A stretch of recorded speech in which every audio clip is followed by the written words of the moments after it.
அன்பு சகோதரிகளே, லூக்கா நற்செய்தி 8ஆம் அதிகாரம் 16 முதல் 18 வரையுள்ள இறை வார்த்தைகளை தியானித்து செயலாக்கம் கொடுக்க உங்களை அன்போடு அழைக்கிறேன். விளக்கை ஏற்றி அதை ஒரு பாத்திரத்தால் மூடுவதில்லை என்னும் உருவகத்தோடு தொடங்குகிறது இன்றைய நற்செய்தி வாசகம்.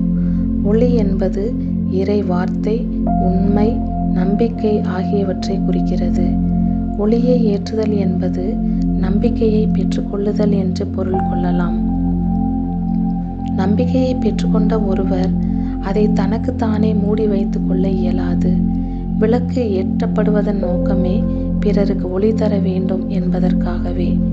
பாத்திரத்தால் மூடி வைக்கும்போது விளக்கு ஏற்றப்பட்டதன் பயனை இழப்பதோடு அணைந்து விடுவதற்கான வாய்ப்பும் இருக்கிறது. ஒளியேற்றப்பட்ட விளக்கு தனக்கு அருகில் இருக்கும் அனைத்தையும் ஒளிர்விப்பது போல நமது நம்பிக்கை வாழ்வு நம்மை சுற்றி இருப்பவர்களை ஒளிர்விக்க வேண்டும். நாம் பெற்றுக்கொண்ட நற்செய்தி, நம்பிக்கை, அன்பு, ஞானம் என்னும் ஒளியை பிறரோடு பகிர வேண்டும். பிறருக்கு பகிராமல் மறைத்து வைத்தால் விளக்கானது எவ்வாறு பாத்திரத்தால் மூடும்போது அது ஏற்றப்பட்டதன் நோக்கத்தை இழந்து விடுகிறதோ அதுபோல நாம் நமது ஆவிக்குரிய வாழ்வின் நோக்கத்தை இழந்து விடுவோம். நமது வாழ்வு இயேசுவின் ஒளியை பிறர் காணும்படி செய்யும் ஒரு விளக்கு தண்டாக இருக்க வேண்டும். மனிதர் தம் வாழ்வு எனும் விளக்கை ஏன் மூடி வைக்கிறார்கள்? பிறர் தம்மை பற்றி குறை கூறுவார்களோ என்னும் அச்சம் ஒரு காரணமாகலாம். அல்லது வாழ்க்கையில் ஏற்படுகின்ற ஏமாற்றங்கள், தோல்விகள், இழப்புகள் ஆகியவையும் காரணமாகலாம். நம் வாழ்க்கை என்னும் விளக்கு நன்கு சுடர்விட இறை உறவு என்னும் எண்ணெயும் பிறர் உறவு என்னும் திரியும் சரியான அளவில் இருக்க வேண்டும். நமது விளக்கு அணைந்து போகும் நிலை ஏற்பட்டால் அதை திரும்பவும் தூண்டிவிட இறை உதவியை நாட வேண்டும்.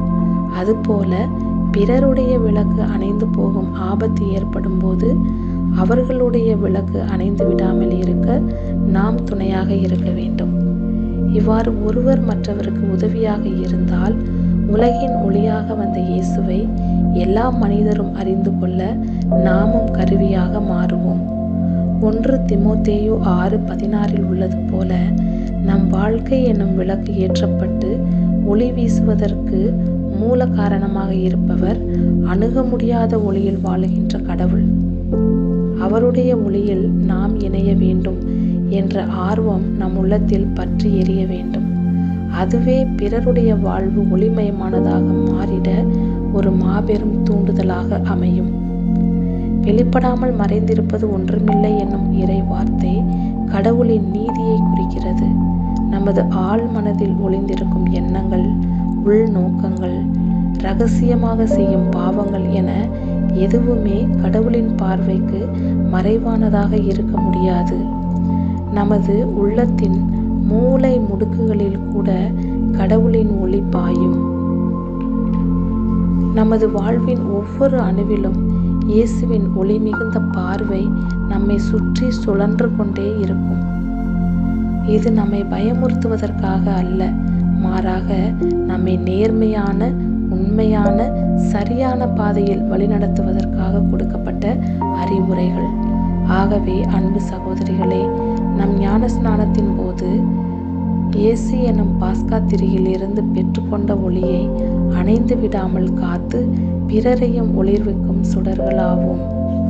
நான் ஒரு சிறிய மனிதன், நான் எப்படி உலகிற்கு ஒளியேற்றப் போகிறேன் என்று எண்ணாமல் உலகம் முழுவதும் இருட்டாக இருக்கும்போது ஏற்றப்படுகின்ற ஒரு சிறு ஒளி அந்த இருள் முழுவதையும் விரட்டுவது போல நமது சிறு சிறு நற்செயல்கள் வழியாக குறைந்தபட்சம் நம்மை சுற்றி இருப்போருக்கு ஒளியை கொடுத்து கொண்டே இருப்போம்.